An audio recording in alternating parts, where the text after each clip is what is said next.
Hello everyone, my name is Josh and welcome to the second bonus video for the Sonic 1 playthrough. This video is going to detail the development of the Game Gear version of Sonic 1, as well as detailing some of the differences between the Master System and the Game Gear versions. We're going to begin with some early development. There isn't as much available in terms of the beta of the 8-bit version of Sonic 1, but there is some stuff available. Early Master System screenshots show the HUD saying ring instead of showing an image of the ring like the final game. The HUD is also missing the timer at this early stage. Early pre-release screenshots of the Game Gear version show the Master System version's Sonic sprite. At this early stage, the revamped sprite hadn't been created. Ironically, one of these early images also showed the last digit from the timer attached to the back of a buzz bomber. There is a widely available prototype available for download of this game of the Game Gear version. It is a one-level demo meant to showcase the Game Gear port to the press. It does contain some differences. There is no Sega logo. Sonic is placed farther right at the beginning of Green Hill Act 1. Sonic's palette changes to a darker blue upon level completion. A strange strip appears at the top of the level briefly. It does nothing. There are 2 invincibility stars compared to the final game's 4. Sonic sprites are extremely close to the Master System version.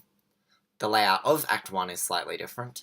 The game over screen is a garbled mess, and the mountain range has a different hue, which resembles the Master System version. It's time to take a look at some unused graphics that are still in the game's starter.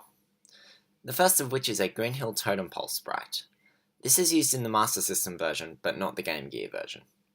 There is also an unused Green Hill corner tile. Bridge Zone has a couple of unused sprites.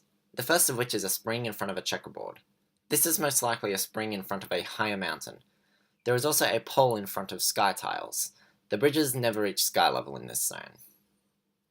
There is also a jungle zone spring not set on grass. This was most likely intended to be used in Act 2. There are some unused pillar tiles for Labyrinth Zone. These were created for the 8-bit game because there is no equivalent for the 16-bit version. Scrap Brain has no unused tiles. Skybase, however, has a chain facing southeast and an unused cannon. There are also some unused slopes, and some laser turrets of some sort. The laser turrets are completely removed in the Game Gear version. This is seemingly a ground segment that is in the tiles for Bridge Zone. It looks like the top is melted. This is amongst the object tiles for Labyrinth Zone. It appears to be a switch-operated door.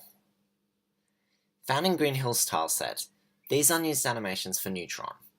These are only in the Master System version. This is a prototype shield animation. This is only in the Game Gear version. This right here is an unused enemy. This is known as Bat Brain, and it appears in Green Hill's tile set. It was most likely meant to be used in the caves in Act 2. A not very well-known company called Ancient were the people that handled the 8-bit version of Sonic 1. This graphic shows that they were going to credit themselves on the title screen. In the end, Sega was the only one that received credit. An early credit scene can also be found in the Master System version. This one has triangles in the background. This version of the game also contains some unused sounds, as well as one unused music track. The unused music track is a version of Marble Zone that can be found in the Master System version. This and the Bat Brain sprite suggest that Marble Zone was originally going to be in this version, but ended up being cut.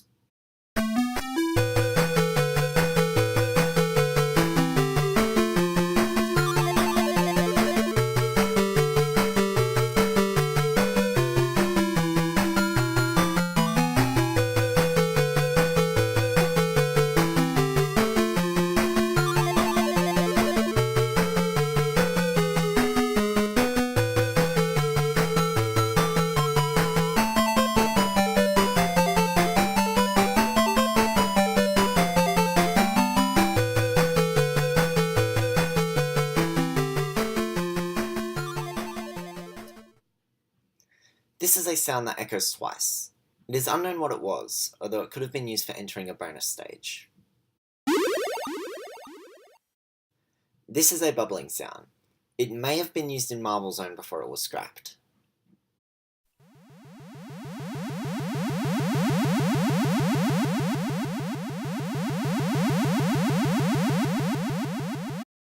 This is an alternative bumper sound. And this is an alarm of some sort. It could have had a use in Scrap Brain or Skybase.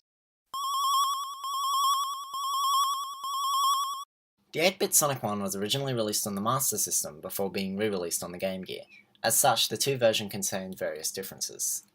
The Game Gear version contains a white Sega splash screen with the traditional Sega shout. This was done because the Game Gear doesn't have a splash screen in its BIOS.